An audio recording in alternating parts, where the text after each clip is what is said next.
Tom, you said something in your last meeting that made your manager think twice about your next promotion, and you didn't even notice it. Yeah, I had a manager who said, I will try to literally everything, every single meeting. Bold move. Ha! And once you start hearing these phrases, you can't unhear them. Welcome to Say It in English, the podcast where we help you sound natural, confident, and professional in real English meetings. I'm Lexi.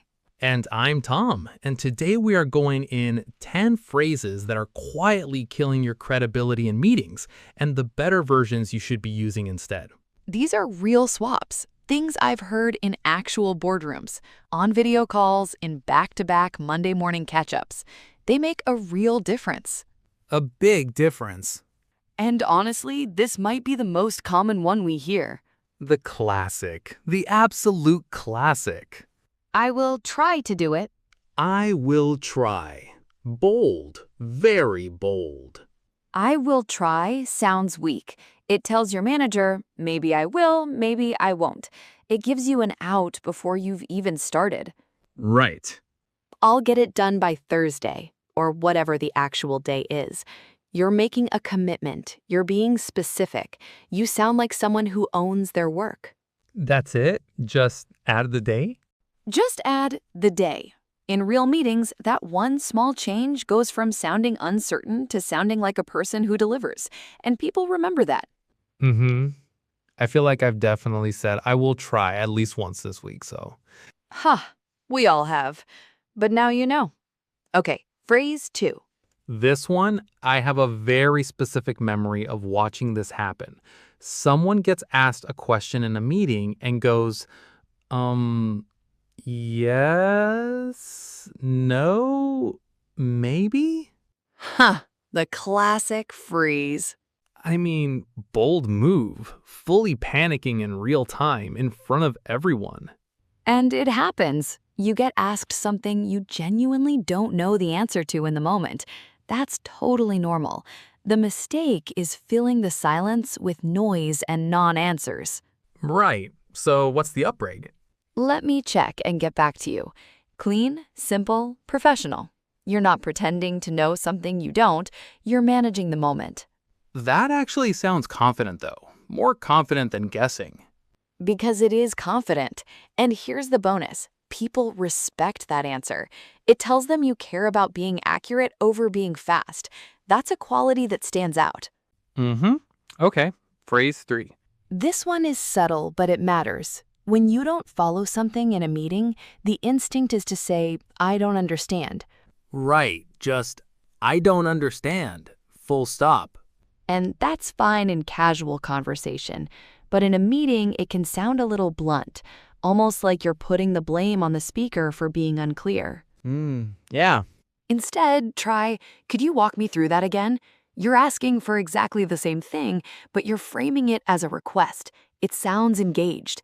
It sounds like you were listening and you want more. Yeah, and it doesn't make you sound lost. It makes you sound thorough. Exactly. You're not confused. You just want more detail. Big difference. Could you walk me through that again? Yeah, that one's going straight into the rotation for me. Good. Use it freely. All right, phrase 4. And this one is a career-limiting move if you're not careful. Okay, someone asks you to do something outside your usual area, and you say, that's not my job. Ooh, yeah, hard stop. And you know that one colleague who always says, that's not my job at every team meeting? Every team has one. You know who you are. We all know that person. And the thing is, you don't have to do things outside your role. That's completely valid. But the way you say it matters enormously. Right. That sits outside my scope, but I can connect you with someone who can help. You're still setting the boundary, you're still saying no to the task, but you're being helpful at the same time. So you're not just closing the door, you're pointing to another door. I love that framing. Yes. And in real meetings, that kind of answer builds your reputation. You're the person who solves problems even when they're not yours. That gets noticed. Okay, phrase 5, and I have a feeling about this one. There's also a really useful extension of this upgrade. If you want to go the extra mile, add a follow-up commitment to the redirect. So instead of just, that sits outside my scope, but I can connect you with someone, you can say, I'll introduce you to the right person by the end of the day. Now you've not only set the boundary, you've made a micro-commitment, and micro-commitments build trust over time. I'm sorry to bother you. That's the move. Owning the redirect, not just making it. That's proper manager energy right there. Wait, hold on. Is sorry always wrong here, though? Because sometimes you really are interrupting someone mid-thought and it genuinely feels rude not to acknowledge it. It really is, because the goal in every meeting isn't just to say the right things. It's to leave people feeling like you're someone they can count on. And that's true even when the answer is no. That is such a good point. And this is where the nuance matters. In real meetings, sorry is completely fine when you're actually interrupting someone, like mid-sentence, mid-presentation. That's a genuine interruption, and acknowledging it is the right thing to do. Okay, right. So context matters. Context always matters. The problem is when I'm sorry to bother you becomes your default opener every single time. Even when you're just sending a message or asking a simple question, it becomes a habit. And when it's a habit, it makes you sound like you're not sure you even have the right to ask. Which is definitely not the vibe. Not the vibe at all. So instead, try, quick question when you have a moment. It's polite, it's respectful of their time, it's direct, and it doesn't shrink you before you've even started talking. Quick question when you have a moment. Yeah, it's friendly without being apologetic for existing. Exactly. Okay, phrase 6, and I want you to demo the weak version on this one, Tom. Sure. Okay, real talk. I use this phrase constantly in my first corporate job. Before making any comment in a meeting, I would literally say, I want to say something. Huh, really? Every time? Every single time. I'd put my hand up and go, I want to say something. Bold move from past me. Huh. Okay, so what should you have said? I'd like to add to that. Those 5 words do 3 things. You sound collaborative, you acknowledge what was just said, and you slide into the conversation naturally, instead of announcing yourself like you're at a press conference. Okay, that is genuinely the right call. I'd like to add to that, it positions you as someone who's engaged with the room, not just waiting for a turn to talk. That's exactly it. Engaged versus waiting. Huge difference in how you come across. All right, phrase 7. So something goes wrong and you say, it's a big problem. Instant panic in the room. Everyone tenses up. People start looking at each other. Whose fault is it? What's on fire? Right, and that kind of language can accidentally make you look reactive, like you're reporting a crisis rather than managing one. Instead, try, we're seeing a significant blocker. Same urgency, but it's analytical, it's calm. It invites problem solving instead of blame. So the language actually shifts the whole energy of the room. Completely. In real meetings, the person who names a problem calmly and clearly is almost always the person everyone trusts to help fix it. It's a leadership signal.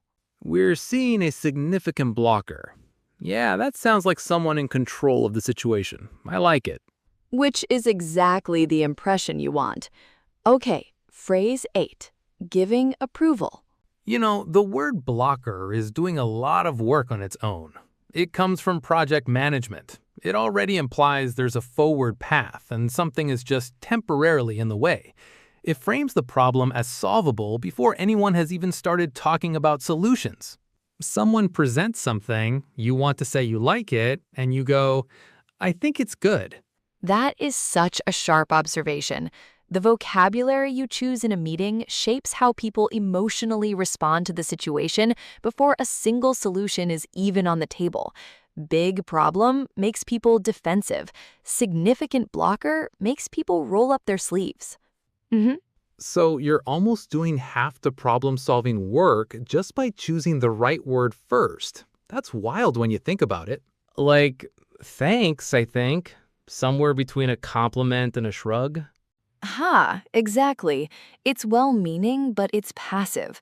I think it's good sounds tentative, like you're not quite sure or like your approval doesn't carry much weight. Here's the trick. Say, I'd recommend we move forward. You're not just reacting, you're advocating, you're leading. So it goes from passive to decisive. Same feeling, totally different impression. And in real meetings, if you're in a position where your opinion matters, that phrasing carries real weight. People hear, I'd recommend we move forward, and they think this person knows what they want. I'd recommend we move forward. Clean, very clean. Okay, phrase 9. Can you do it? Yeah. It does. Even if you don't mean it that way, it lands like a demand. There's no warmth in it. Instead, try, would you be able to take this on? It's respectful. It acknowledges that the other person has a full plate and their own priorities. It gives them room to respond honestly. Exactly. And people are so much more likely to say yes and mean it when they feel like they had a real choice. That's how you delegate like a leader, not like someone who just passes work down. Would you be able to take this on? Yeah, that is manager energy right there. That is exactly the energy. All right, last one. Phrase 10. The grand finale. How to end a meeting. And look, okay, bye just kind of happens, especially on video calls. The call is wrapping up and someone just goes, okay, bye, and hangs up before anyone even processes it. Bold exit strategy. Very bold. So instead, close with, thanks everyone, talk soon. It's warm, it's professional, it leaves people feeling good about the interaction and about you. The end of the meeting is the last thing people remember. Make it count. 2 words extra. That's literally all it takes. 2 words. And hey, before we do the recap, a quick one for you. If you're ever unsure whether a phrase sounds professional before you use it, drop it into Cambridge Dictionary. It's free, it's fast, and it'll tell you in seconds whether a phrase fits a formal meeting context or not. And just so you know, we are not sponsored by Cambridge. We just use it ourselves and thought it'd be genuinely useful for you too. Genuinely one of the most useful free tools out there for learners. Okay, let's do the recap. All 10 upgrades. Fast. Ready? We actually do that ourselves before we record, running phrases past it to make sure what we're recommending is genuinely standard in formal professional settings, not just something that sounds right to native ears. Ready. And that habit of pausing to verify before you commit to a phrase, that's a communication skill in itself. It's not about being uncertain, it's about being intentional. And intentionality is what people notice in meetings, in emails, and in presentations. I'll get it done by Thursday. Let me check and get back to you. Could you walk me through that again? That sits outside my scope, but I can connect you with someone. Quick question when you have a moment. I'd like to add to that. We're seeing a significant blocker. I'd recommend we move forward. Would you be able to take this on? Thanks, everyone. Talk soon. And once you start hearing it, you can't unhear it. That's our 10. So, real talk. Which one have you been saying? Because I've personally used at least 7 of these, and I still catch myself. Drop us a comment and let us know which phrase you're retiring after today. And if this episode helped you, subscribe and hit the notification bell so you never miss us. We're here every week with more real, natural business English. You're already doing the work just by showing up and listening. That counts. Keep going. See you next episode. See you then.